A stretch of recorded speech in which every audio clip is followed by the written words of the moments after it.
Students, welcome to Aryan nursing classes. आज के video में हम बात करेंगे एक इम्पोर्टेंट इक्विपमेंट के बारे में, that is stethoscope.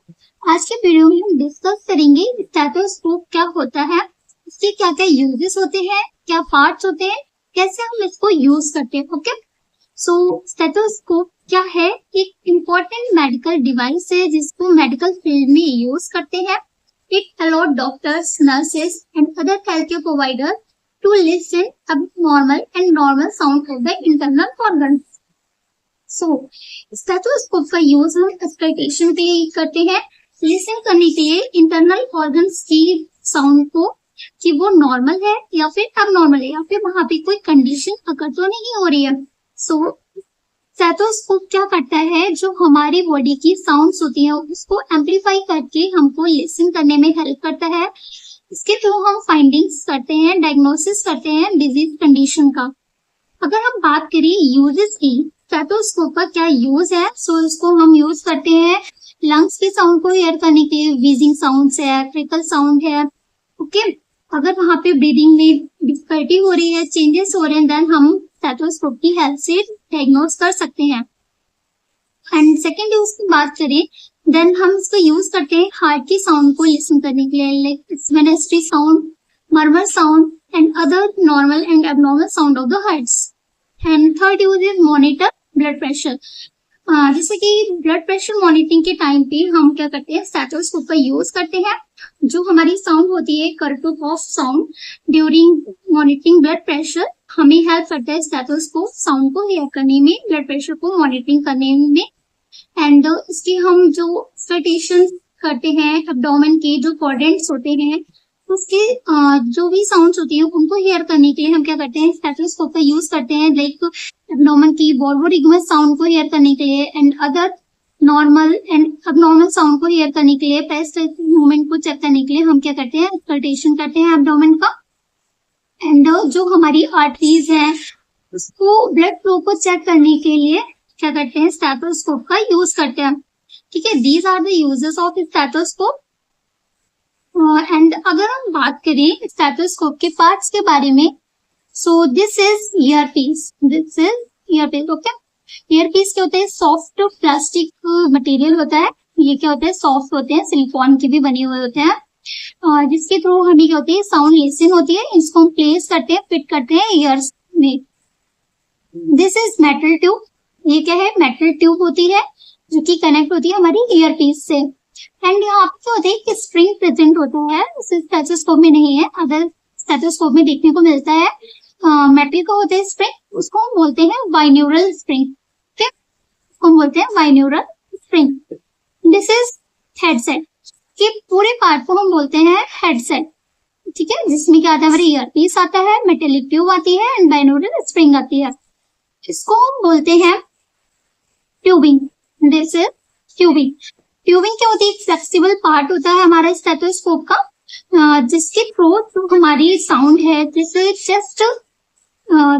Chest piece के थ्रू ईयर पीस तक जाती है, कौन ट्रांसफर करता है, tubing. This is chest piece, हम बोलते हैं चेस्ट पीस। चेस्ट पीस के पार्ट होते हैं, दिस इज स्टैम्प, इसके थ्रू हम ऑन एंड ऑफ करते हैं। जब हमें स्टेथोस्कोप का यूज करना होता है तो फर्स्टली हम इसका क्या करते हैं, ऑन करते हैं स्विच को, fire stamp. This portion is called diaphragm.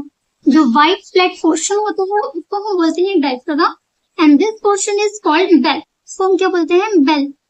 Diaphragm का यूज हम हाई पिच साउंड के लिए करते हैं, जैसे हार्ट की साउंड को लिसन करने के लिए हम क्या करते हैं, हाई पिच साउंड को लिसन करने के लिए डायफ्रागम का यूज करते हैं। लो पिच साउंड, मर्मल साउंड को लिसन करने के लिए हम बेल का यूज करते हैं। के बीच का जो पोर्शन है बेटा, इसको हम बोलते हैं ईयर ड्रम। ठीक है, इसको हम बोलते हैं ear drum. So these are the parts of stethoscope. अब हम बात करेंगे कि हमें स्टेथोस्कोप का यूज कैसे करना है। स्टेथोस्कोप का यूज हमको इस डायरेक्शन में करना होता है, लाइक दिस।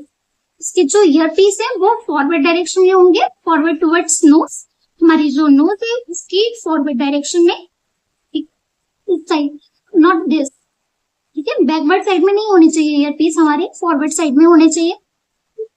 इसको हम इस तरीके से प्लेस करेंगे।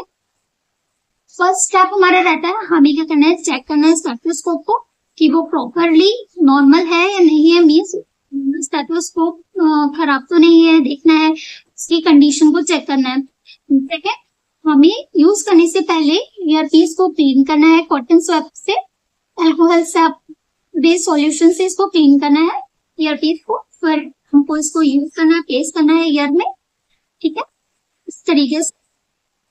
सेकेंड हमारा रहता है कि हमें जो स्टेथोस्कोप है उसको ऑन करना है चेस्ट पीस से, अभी बताया जो हमारा स्टेम होता है यहाँ से हमें ऑन करना है। क्लिक की साउंड हमको सुनाई करती है, यहाँ पर जब हम टिप करेंगे तब हमें ईयर पीस से क्या होगा, एक साउंड आएगा टिक टिक का, वो हमें देखना है। तो हमारा स्टेथोस्कोप क्या है, ऑन है। अगर हमको साउंड नहीं आ रहा है मीन्स अभी स्टेथोस्कोप क्या है, ऑफ है। सेकेंड, हमें साउंड को क्लियर करना है। कौन सी साउंड को क्लियर करना है, हाई पे साउंड को, लो पे साउंड को, उस अकॉर्डिंग हमें क्या करना है, चेस्ट पीस को प्लेस करना है। चेस्ट पीस को प्लेस करने के लिए पेशेंट को हमें एक कंफर्टेबल पोजीशन प्रोवाइड करनी है, सिटिंग पोजीशन प्रोवाइड करनी है, लाइव पोजीशन, लाइंग डाउन। अगर पेशेंट को इस पोजीशन में भी कंफर्टेबल लगे तो वो पोजीशन प्रोवाइड करनी है, ठीक है। पेशेंट पर चेस्ट पीस प्लेस करने से पहले हमें क्या करना है, उसके जो क्लॉथ्स है वहां के को रिमूव करना है, प्रॉपरली स्किन पे इसको प्लेस करना है जिसको हमें क्या हो सके, प्रॉपर साउंड हो सके, ठीक है। एंड अगर बैकग्राउंड नॉइजेस आ रही है, अगर हमको नॉइज लग रही है वहां पे प्रेजेंट है, ठीक है, तो वहां पे उसको क्या करना है, मिनिमाइज करना है, जिससे हमें जो नॉर्मल एबनॉर्मल साउंड है उसको प्रॉपर डिटेक्ट कर सके, प्रॉपर लिसन कर सके। एंड इसको हमें रफ करना है पेशेंट की स्किन पे प्लेस करने से पहले, जिससे ये थोड़ा वार्म हो और पेशेंट की जो टेम्परेचर है बॉडी का उससे मैच हो सके एंड उसको अनकंफर्टेबल फील ना हो पेशेंट को। So these are the step कि हमें स्टेथोस्कोप को कैसे यूज करना है। एंड एक इम्पॉर्टेंट टिप आपको बताना चाहूंगी कि जब हम स्टेथोस्कोप का यूज कर रहे हैं तो हमें ट्यूबिंग को टच नहीं करना है, इससे हमारी कुछ वेरिएशंस आते हैं साउंड में, सो उसको अवॉइड करने के लिए हमें इसको टच नहीं करना है। अगर आपको हार्ट की, लंग्स की एंड एब्डोमेन की नॉर्मल एंड एबनॉर्मल साउंड के बारे में वीडियो चाहिए तो आप मुझे कमेंट बॉक्स में कमेंट कर सकते हैं। और अगर वीडियो इन्फॉर्मेटिव लगा हो तो हमारे चैनल को सब्सक्राइब करें, वीडियो को लाइक करें एंड शेयर करें। Thank you.